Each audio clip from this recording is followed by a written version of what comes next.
اعوذ باللہ من الشیطان الرجیم بسم اللہ الرحمن الرحیم السلام علیکم ورحمۃ اللہ وبرکاتہ۔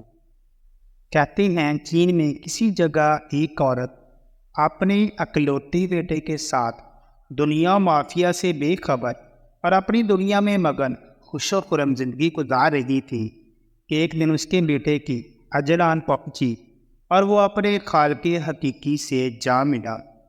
عورت کے لیے کل کائنات اس کا بیٹا چھن جانا ایک ناقابل برداشت صدمہ تھا۔ اس کا ذہن نظام قدرت کو ماننے ایسا کوئی نسخہ بتا دے جس سے اس کا بیٹا لوٹ آئے۔ حکیم صاحب اس غم زدہ عورت کی حالت اور سنجیدگی دیکھ چکے تھے۔ کافی سوچ و بچار کے بعد بولے، ہاں ایک نسخہ ہے تو صحیح، بس علاج کے لیے ایک ایسے ننھے سے سرسوں کے بیج کی ضرورت ہے جو کسی ایسے گھر سے لیا گیا ہو جس گھر میں کبھی کسی غم کی پرچھائی تک نہ پڑی ہو۔ عورت نے کہا، یہ تو کوئی مسئلہ ہی نہیں، میں ابھی جا کر ایسا سرسوں کا بیج ڈھونڈ کر لے آتی ہی۔ عورت کے خیال میں اس کا گاؤں ہی تو وہ جگہ تھی جس میں لوگوں کے گھروں میں غم کا گزر نہیں ہوتا تھا۔ بس اسی خیال کو دل میں سجائے اس نے گاؤں کے پہلے گھر کا دروازہ کھٹکھٹایا۔ اندر سے ایک جوان عورت نکلی۔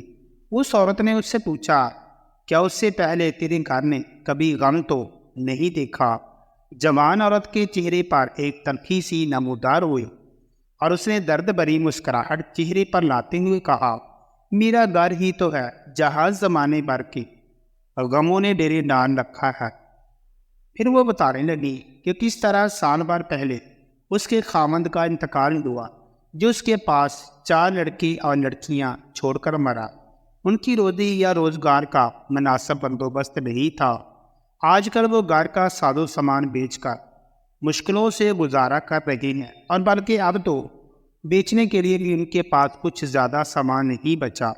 جوان عورت کی داستان اتنی دکھ بھری اور غمگین تھی کہ وہ عورت اس کے پاس بیٹھ کر اس کی غم گساری اور اس کے دل کا بوجھ ہلکا کرتی رہی، اور جب تک اس نے جانے کی اجازت مانگی تب تک وہ دونوں سہیلیاں بن چکی تھی۔ دونوں نے ایک دوسرے سے دوبارہ ملنے کا وعدہ لیا اور رابطے رکھنے کی شرط پر عورت اس کے گھر سے باہر نکلی۔ مغرب سے پہلے یہ عورت ایک اور خاتون کے گھر میں داخل ہوئی جہاں ایک اور صدمہ اس کے لیے یہاں منتظر تھا۔ اس خاتون کا سامان ایک خطرناک مرض میں مبتلا گھر پر صاحب فراش تھا۔ گھر میں بچوں کے لیے کھانے پینے کا سامان نہ صرف یہ کہ موجود ہی نہیں تھا بلکہ یہ بچے اس وقت بھوکے بھی تھے۔ عورت بھاگ کر بازار گئی اور جیب میں جتنے پیسے تھے ان پیسوں سے کچھ دالیں، آٹا اور گھی وغیرہ خرید کر لائی۔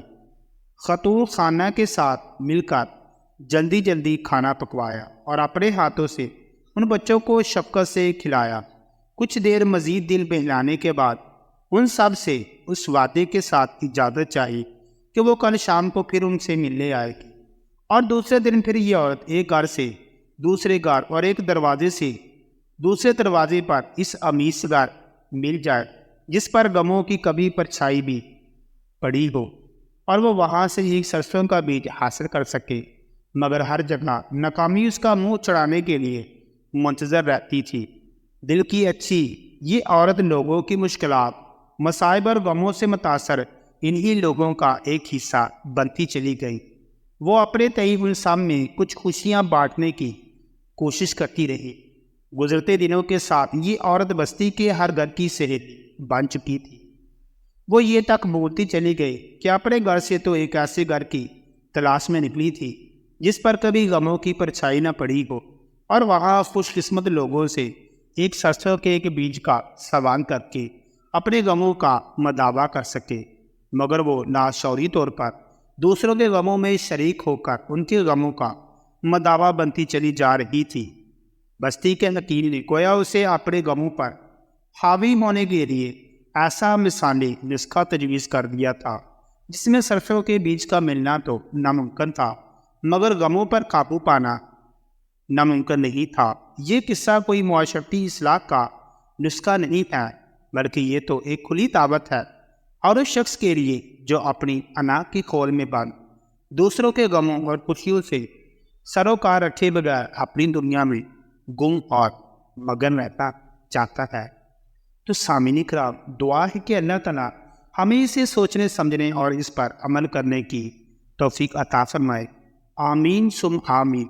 جزاک اللہ خیرہ۔